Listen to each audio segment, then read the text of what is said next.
Bismillahirrahmanirrahim. Assalamualaikum warahmatullahi wabarakatuh. Sobahul khair, sobahul nur. Kaifa halukum?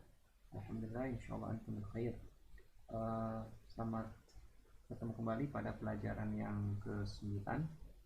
Pada pertemuan kali ini kita akan belajar tentang fi'lul madhi atau kata kerja lampau ya. Kemarin kita telah menjelaskan secara global apa itu kalimat verbal, apa saja karakteristiknya, kemudian bagaimana kalimat verbal itu dibagi ya, atau kata kerja dibagi berdasarkan waktunya, berdasarkan kebutuhan terhadap objek, dan juga berdasarkan huruf aslinya. Nah, maka sekarang pada kesempatan kali ini kita akan membahas ya secara rinci apa itu fi'lul madhi atau kata kerja lampau. Oke. Nah, fi'il madhi adalah kata kerja lampau ya. 3 huruf asli dari sebuah fi'il madhi dapat dilihat dari fi'il madhinya. Nah, kemarin kita telah membahas ya, kalau misalkan kita ingin melihat huruf asli dari sebuah kata kerja, kita dapat merujuk kepada fi'il madhinya atau kata kerja lampaunya. Nah, kemudian kata kerja lampau itu, kata kerja ya, secara global kalau kita menghafalkan itu secara default atau secara asli itu adalah untuk orang ketiga tunggal laki-laki atau dia, baik itu fi'il madhinya ataupun fi'il mudhari'nya. Nah, kalau kita pengen melihat ya 3 huruf asli dari sebuah kata kerja, ya kita bisa melihat langsung kepada fi'il madhinya. Kemudian ya kata kerja di dalam bahasa Arab itu secara intrinsik yang menunjukkan pelaku dari fi'il tersebut ya, melalui penggunaan sufiks ataupun prefiks yang menyertainya. Jadi ketika kita ingin meletakkan subjek ya dalam sebuah fiil atau sebuah kata kerja, kita bisa kita menggunakan prefiks ya awalan atau sufiks atau akhiran. Nah, pada konteks fiil madhi atau kata kerja lampau ya, representasi pelaku atau subjek dari sebuah fiil itu berpusat pada penggunaan sufiks atau akhiran.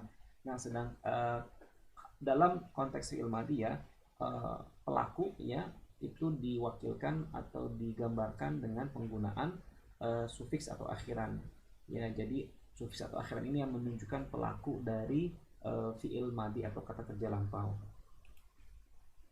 Oke. Nah, yang pertama kita akan masuk ke kata ganti orang pertama ya. Kata ganti orang pertama. Kata ganti orang pertama itu ada 2 macam ya, ada ana dan nahnu ya. Oke, sebenarnya kita akan baca dulu ya sedikit. Kita akan mengambil satu bentuk contoh fiil madhi dan meletakkan sufiks atau akhiran bagi kata kerja lampau tersebut untuk kata ganti orang pertama, kedua, dan ketiga. Jadi sufiks atau akhiran menyimbolkan pelaku, subjek ataupun fa'il dari sebuah kata kerja. Pola pembentukan sufiks yang paling umum pada fi'il madhi adalah dengan mematikan atau mensukunkan huruf ketiga dan menambahkannya dengan sufiks. Nah, jadi pada pelajaran kali ini kita akan berlatih ya, menjelaskan dan sekaligus berlatih bagaimana menggunakan akhiran ya atau sufiks untuk menyimbolkan pelaku atau menunjukkan pelaku dari sebuah kata kerja lampau. Nah, pola yang paling umum ya atau pola pembentukan pola pembentukan pelaku ya atau subjek dari sebuah fi'il madhi adalah dengan mensukunkan ya, mematikan atau mensukunkan huruf ketiga dan menambahkan dengan sufiks. Di sini kita akan menggunakan contoh kataba ya atau kata kerja yang berarti menulis ya, kataba. Kalau kita lihat di sini ya, kataba itu ini terdiri dari 3 huruf asli. Pertama huruf kaf, kemudian huruf ta, kemudian huruf ba. Nah, pola pembentukan sufiks yang paling umum adalah ya, pola pembentukan sufiks yang paling umum dalam fi'il madhi adalah dengan mematikan atau mensukunkan huruf ketiga. Ini kataba adalah huruf pertama ya. Oke. Tes nih ya. Oke, di sini ada kataba ya, kataba. Ka ini adalah fa'ul fi'al atau huruf pertama, ta adalah ainul fi'al atau huruf kedua, ba adalah adalah lamul fi'al atau huruf ketiga. Nah, tadi caranya adalah untuk membentuk subjek ya dengan menambahkan sufiks. Nah, caranya adalah pertama kita mematikan terlebih dahulu huruf yang terakhir atau huruf ketiga. Di sini huruf ketiga adalah huruf ba. Berarti ketika kita ingin menambahkan sufiks, maka kita otomatis mematikan atau mensukunkan huruf yang terakhir atau huruf ketiga. Contoh yang pertama adalah ana, ya. Ana itu sufiksnya atau akhirnya adalah huruf tu, ya. Maka ketika kita ingin menambahkan tu di akhir, itu kita mematikan huruf ba menjadi kata betu, ya, kata betu. Tu di sini adalah representasi atau simbol dari ana, ya, atau saya. Jadi ketika kita menuliskan kata betu, berarti artinya apa? Aku telah menulis. Ya, aku telah menulis. Jadi tu itu adalah representasi atau simbol dari ana. Sedangkan untuk kita yaitu menggunakan huruf na, ya, na panjang. Na, ya, na. Maka ketika dia ditambahkan ya kepada huruf kepada kata kerja kata ba, maka ba di akhir itu disukunkan, kemudian ditempelkan dengan huruf na, ya, kata bena. Kata bena artinya kita telah menulis. Kalau kata betu aku telah menulis. Kalau kata bena artinya kita telah menulis. Tuh. Jadi pada kata ganti orang pertama ini ya ada dua ada dua pelaku ya. Pertama adalah ana, saya, kemudian adalah nahnu ya. Ana disimbolkan dengan penggunaan huruf tu atau sufiks atau akhiran tu, sedangkan nahnu menggunakan sufiks akhiran na. Oke, selanjutnya kita akan masuk kepada kata ganti orang kedua ya. Kata ganti orang kedua itu seperti yang telah kita jelaskan sebelumnya ya, bomir atau kata ganti orang untuk orang kedua itu sebenarnya berjumlah 5 jenis, di mana antuma itu dia dapat digunakan baik untuk perempuan maupun laki-laki. Ya, antuma ya, antuma itu dia double sebenarnya, digunakan untuk kamu berdua laki-laki ataupun kamu berdua perempuan. Oke. Sekarang kita akan bahas yang pertama ya, anta. Anta itu artinya kamu ya, atau kata ganti orang kedua tunggal maskulin ya, atau kata ganti orang kedua laki-laki, artinya kamu laki-laki. Anta artinya kamu laki-laki. Nah, anta itu disimbolkan dengan sufiks huruf ta ya, tak berharokat ya, tak berharokat fathah atau tak ya. Anta itu simbolnya adalah ta. Maka ketika dia digabungkan dengan fi'il madi atau kata kerja lampau menjadi kata beta ya, kata beta. Kata beta artinya kamu telah menulis ya. Kata beta artinya kamu telah menulis. Kemudian antuma artinya apa? Kalian berdua ya, baik itu laki-laki maupun perempuan. Itu disimbolkan dengan penggunaan sufiks tuma ya. Jadi sebenarnya kalau kita lihat nih, ini hanya memenggal. Jadi sufiksnya itu adalah penggalan huruf akhir dari domirnya. Anta ya, apa huruf akhirnya di situ? Adalah huruf ta ya. Maka ta inilah yang ditempelkan kepada fiil kataba, jadi menjadi kata beta. Antuma ya, kita lihat di sini yang diambil apa ujungnya nih, tuma ya. Ujung dari kata antuma itu kita ambil ujungnya jadi tuma. Nah, tuma inilah yang menjadi sufiks atau akhiran dari untuk kata atau untuk fi'il madhi ya. Jadi tuma ya, tuma artinya kalian berdua, baik itu laki-laki maupun perempuan.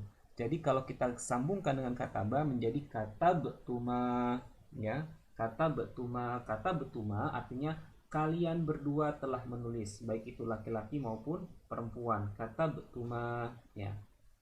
Kemudian antum ya. Antum artinya kalian laki-laki ya, itu 3 orang, 3 orang dan lebih dalam bahasa Arab itu ya, 3 orang atau lebih itu sudah masuk dalam kategori kalian ya. Kalian laki-laki, antum. Nah, sufiksnya itu kita menyimbolkannya dengan huruf tum ya, kata tum ya. Kata tum itu menunjukkan antum ya. Jadi ketika dia digabungkan dengan kata ba menjadi kata betum ya, kata betum.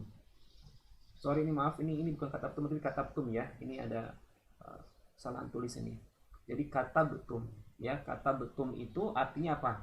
Kalian telah menulis, ya, kalian telah menulis. Mohon maaf ya, di sini ada kesalahan tulis ya, bukan kata betum tapi kata betum ya. Kata betum. Kesalahan apa namanya, transliterasi ya. Kata betum ya, bukan kata betum, kata betum. Kata betum artinya adalah kalian telah menulis ya, kalian telah menulis. Kemudian selanjutnya adalah anti. Anti adalah artinya kamu perempuan ya, kamu perempuan. Anti itu disimbolkan dengan huruf T ya. Maka ketika dia digabungkan dengan kata ba, maka menjadi kata beti ya. Kata beti artinya kamu perempuan telah menulis ya. Sedangkan yang terakhir antunna ya, antunna. Antunna adalah kalian perempuan ya. Kalian perempuan berarti 3 orang atau lebih dari kelompok perempuan dan sekumpulan orang, sekumpulan perempuan itu 3 orang atau lebih, maka kita sah menggunakan antunna atau kalian. Nah, antuna atau kalian perempuan itu disimbolkan dengan kata tunna ya. Itu diambil dari ujung 2 huruf akhir dari kata antunna, tunna. Nah, ketika dia digabungkan, ditempelkan dengan kata ba menjadi kata betunna. Ya, sekali lagi tadi rumusnya adalah kita mematikan atau mensukunkan ya, mematikan huruf ketiga atau lamul fi'al dari fi'il madinya ya. Kemudian kita tempelkan dengan sufiks atau akhiran dari setiap kata ganti orang kedua ataupun orang pertama ya. Jadi kata beta artinya kamu telah menulis, kata betum artinya kalian berdua telah menulis, kata betum artinya kalian laki-laki telah menulis, kata beti artinya kamu perempuan telah menulis. Kata betuma sama ya, bisa laki-laki maupun perempuan, kalian berdua telah menulis baik perempuan maupun laki-laki. Kemudian kata betuna artinya kamu perempuan, kamu sekalian perempuan ya, atau kalian perempuan telah menulis. Jadi sebenarnya mudah banget sih ya, kita tinggal menambahkan sufiks atau akhiran setelah mematikan huruf ketiga atau lamul fi'al dari fi'il madinya atau kata kerja lampaunya. Sekarang kita masuk ke kata ganti orang ketiga ya, kata ganti orang ketiga. Yang pertama adalah huwa, huwa. Nah, sini mohon maaf ya, jadi ini bukan tak ya, jadi kosong di sini. Ini kosong, ini harusnya kita tutup saja, coba ya, bisa nggak nih?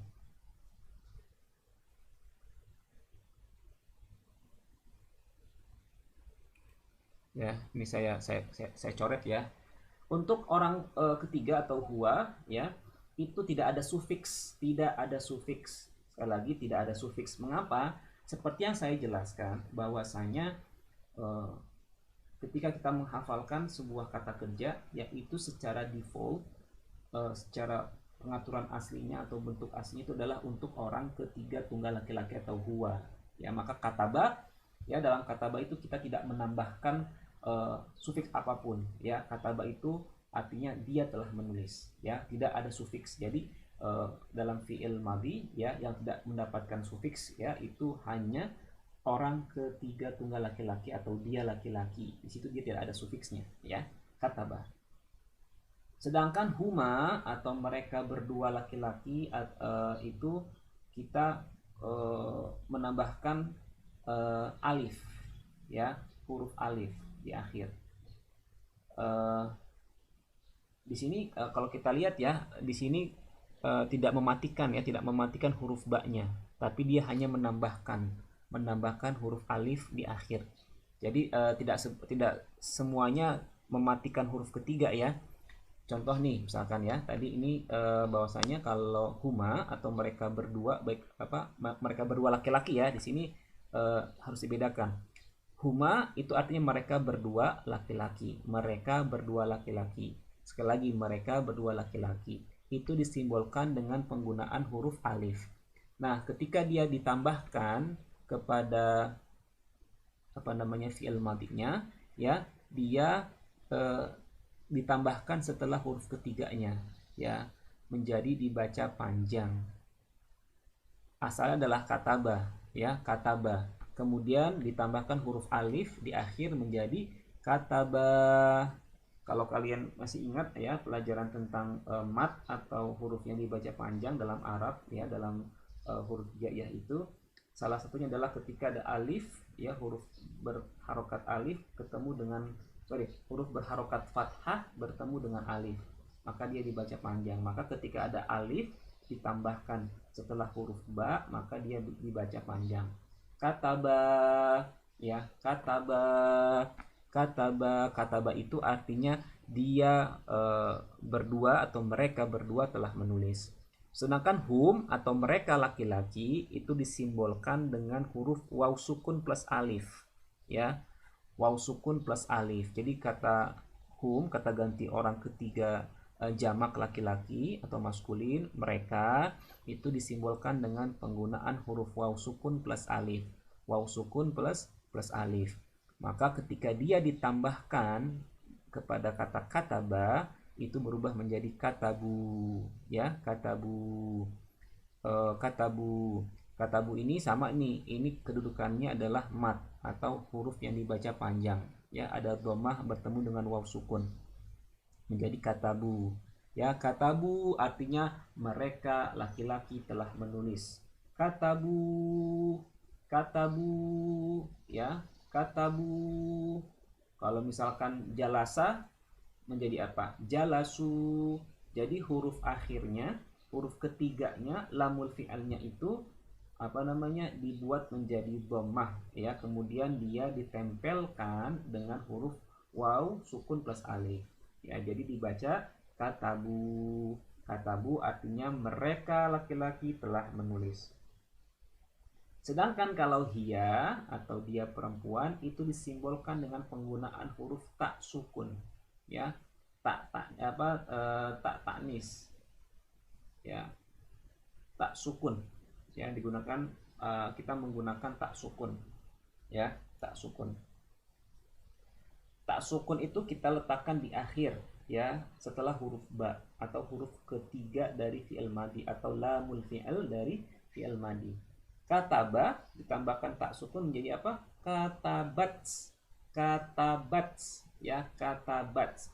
Katabats artinya dia telah menulis ya, dia telah menulis. Sedangkan kalau huma ya, huma untuk apa namanya perempuan ya, misalkan contoh ada Aisyah sama Zainab ya, Aisyah Zainab telah menulis ya, Aisyah dan Zainab telah menulis. Itu kan berarti kalau kita menggunakan kata ganti kita bisa menggunakan huma ya, artinya mereka berdua perempuan ya, huma mereka berdua perempuan. Nah itu kita disimbolkan ya pelakunya dalam kata kerja dengan menggunakan ta ya, huruf ta ya. Jadi ketika misalkan digabungkan dengan kata kerja kataba itu menjadi kata bata, kata bata, kata bata.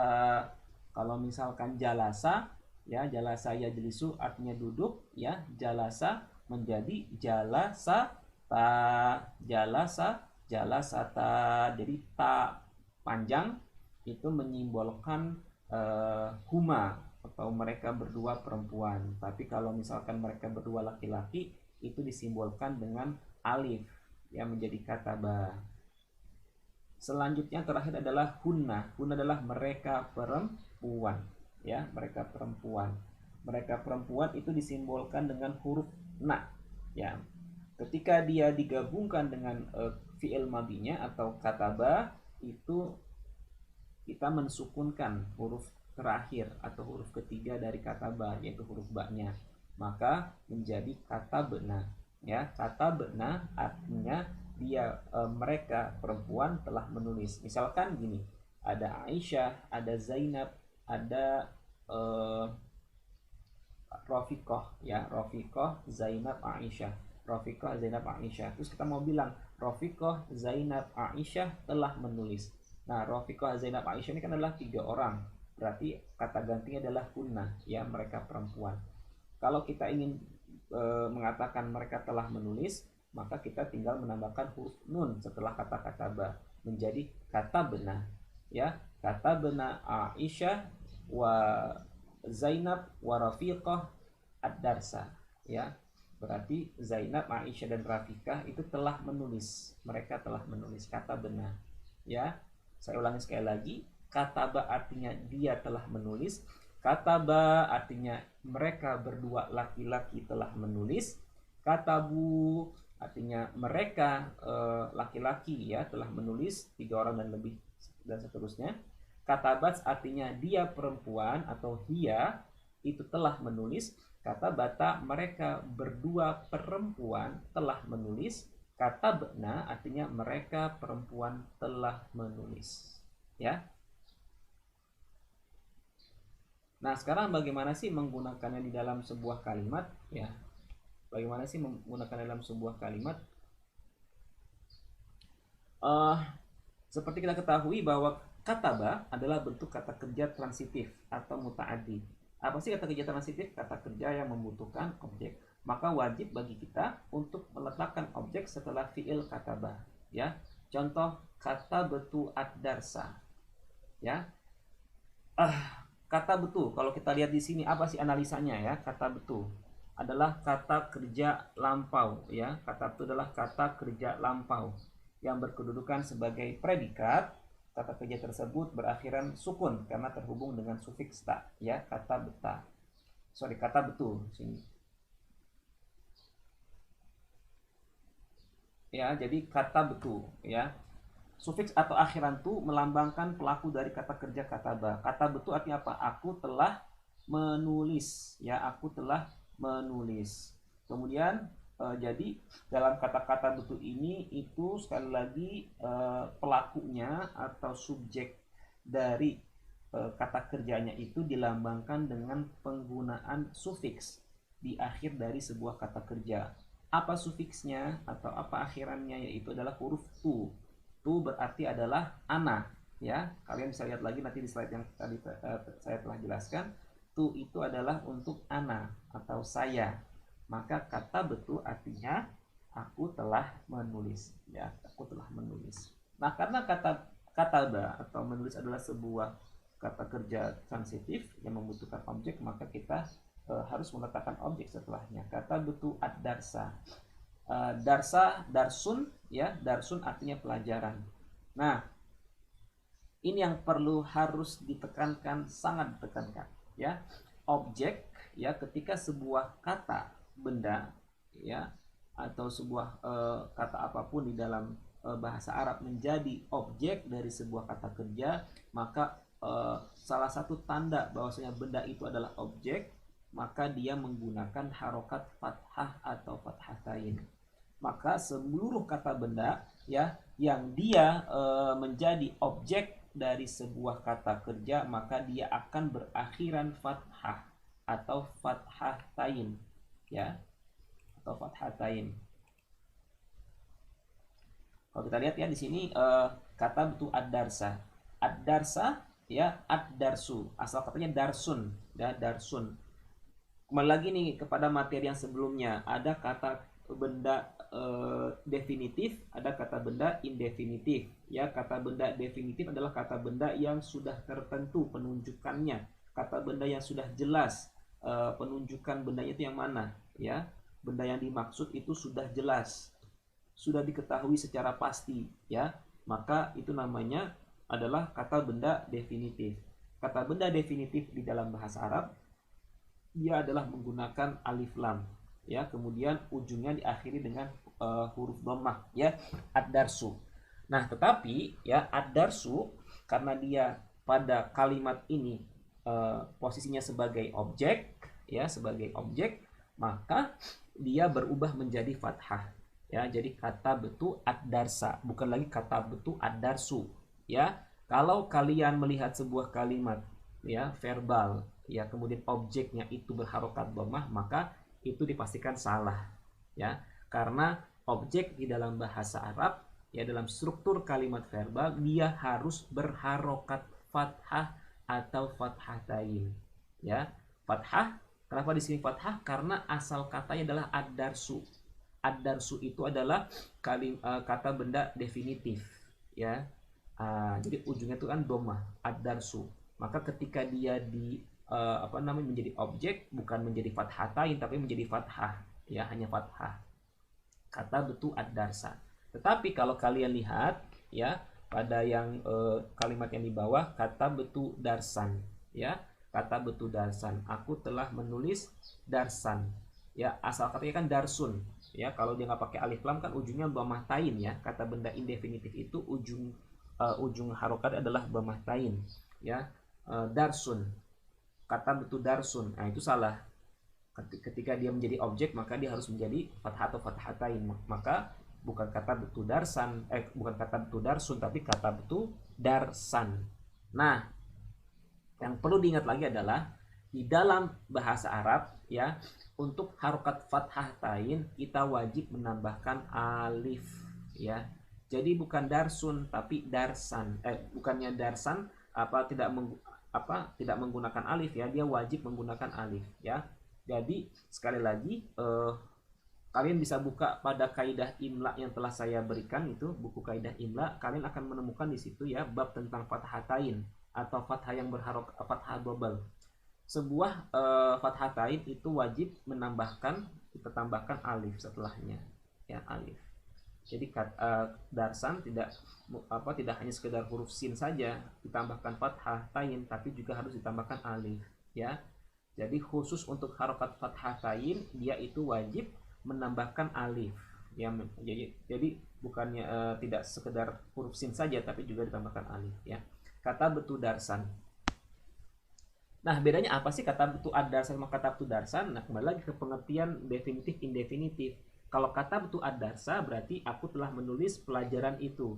Pelajaran ini maksud itu sudah tertentu, ya, meskipun kita tidak menyebutnya secara khusus tapi itu sudah tertentu, ya. Mungkin yang dimaksud adalah misalkan matematika atau bahasa Inggris. Jadi ad-darsu atau ad-darsa itu adalah sudah jelas penunjukannya, sudah jelas pelajaran apa yang dimaksud, ya. Kemudian kalau misalkan darsan itu artinya sebuah pelajaran, berarti belum khusus, yang dimaksud itu belum khusus, berarti seluruh pelajaran itu mungkin, ya. Jadi yang dimaksudkan oleh si pembicara itu adalah, ya, belum tertentu pelajarannya. Misalkan kamu mau nulis apa sih, mau nulis sebuah pelajaran nih, pelajarannya belum ditentukan tuh, belum tertentu, ya, masih umum gitu. Nah, kemudian sekali lagi kemarin kita jelaskan, ya, ada pelaku yang bersifat ekstrinsik, ada pelaku yang bersifat intrinsik. Nah, kalau khusus untuk orang ketiga tunggal, ya, itu kita biasanya menambahkan apa? Menambahkan pelakunya yang terpisah, ya. Contoh dalam kalimat ini, kataba Muhammadun ad-darsa. Di sini kita menambahkan kata Muhammadun setelah kataba, ya. Mengapa? Karena gini, kataba artinya apa? Dia telah menulis, ya. Tetapi kalau dalam konteks orang ketiga tunggal, ya, dalam konteks orang ketiga kita perlu sekali lagi menambahkan pelaku yang bersifat ekstrinsik atau yang eksplisit, ya, yang jelas siapa sih dianya itu. Nah, dalam hal ini kalau kita ingin meletakkan pelakunya itu diletakkan setelah kata kerjanya, ya. Tidak boleh Muhammadun kata ba'adarsa dibalik, karena sekali lagi dalam pelajaran kemarin kalau kita meletakkan, ya, pelakunya dulu sebelum kata kerjanya atau dia diletakkan di awal, maka sudah berubah struktur kalimatnya, bukan lagi kalimat verbal tapi masuknya ke kalimat nominal. Nah, kalimat verbal adalah kalimat yang dibentuk dari kata kerja plus pelaku. Pelakunya bisa dari kata benda, ya, kata benda hidup, bisa orang atau bisa kata benda mati. Nah, kata Muhammadun ad-darsa, ya, di sini Muhammadun diletakkan di setelah kataba, ya, setelah fiilnya, setelah kata kerjanya. Kataba Muhammadun ad-darsa. Nah, Muhammad adalah nama orang atau pelaku subjek dari kata kerja kataba, di mana posisinya ditandai dengan harokat dhammah tain pada ujungnya. Nah, jadi kalau tadi objek itu ditandai dengan harokat fathah atau fathatain, maka pelaku atau subjek di dalam kalimat verbal itu ditandai dengan penggunaan harokat dhammah tain atau dhammah, ya. Kenapa di sini pakai un? Karena di sini adalah nama orang, ya, Muhammadun. Tetapi kalau misalkan itu adalah pelakunya adalah misalkan profesi guru misalkan atau dokter, ya, kita menggunakan alif lam tentunya ya. Kataba al ustadzu. Kataba al ustadzu. Ya, kenapa di situ pakai alif lam? Karena pelakunya ya sudah harus tertentu, sudah harus pasti guru yang mana. Kita nggak mungkin dong ngomong pelakunya itu masih belum pasti ya. Ketika kita membuat sebuah kalimat verbal ya, guru itu telah menulis. Gurunya pasti sudah definitif guru yang mana gitu kan. Gak mungkin gurunya belum pasti yang mana ya kan, tapi ketika kita membuat sebuah kalimat verbal sudah barang tentu gurunya itu sudah tertentu guru yang mana gitu, maka kita menggunakan alif lam. Maka kalau misalkan kita pengen menyatakan ya guru itu telah menulis pelajaran, maka kataba al ustadzu ya, kataba al ustadzu ad-darsa, kataba al ustadzu ad-darsa ya. Jadi pelaku dalam kalimat tersebut adalah al ustadzu. Nah, al ustadzu itu ya itu ditandai dengan penggunaan dhammah di akhir ya, penggunaan dhammah di akhir. Penggunaan dhammah di akhir. Jadi pelaku atau subjek dari sebuah kata kerja itu ditandai dengan penggunaan dhammah di akhir ya. Nah, sekarang contoh kata kerja transitif ya, yang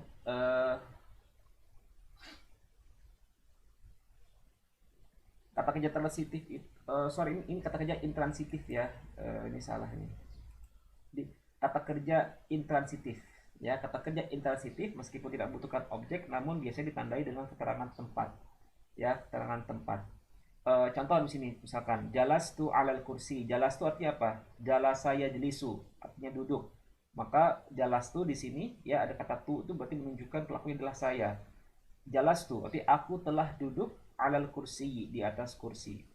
Jalasa Muhammadun alal kursi. Muhammad telah duduk di atas kursi.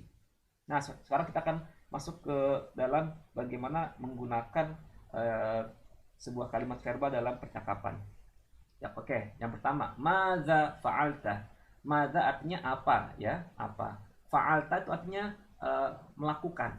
Jadi kalau kita menanyakan suatu pekerjaan, kita menggunakan kata kerja fa'ala yaf'alu ya. Madza taf'alu itu kalau misalkan konteksnya fi'il madhi. Nah, karena sekarang konteksnya adalah tadi konteksnya fi'il mudhari. Kalau konteksnya fi'il madhi maka kita menggunakan fa'ala ya, fa'ala. Madza fa'alta. Kenapa di sini ujungnya itu adalah ta, huruf ta? Karena kita menanyakan kepada orang kedua laki-laki ya, apa yang telah kamu lakukan. Kamu laki-laki seperti yang tadi dijelaskan itu disimbolkan dengan penggunaan huruf ta ya, penggunaan huruf ta. Maka ketika kita ingin menanyakan madza fa'alta, apa yang telah kamu lakukan, maka usah kita pengen jawab jalastu, aku telah duduk ya tuh. Maka jangan sampai terbolak-balik nih. Ketika kita menggunakan ta ya, fa'alta, berarti itu adalah kita menanyakan kepada orang kedua.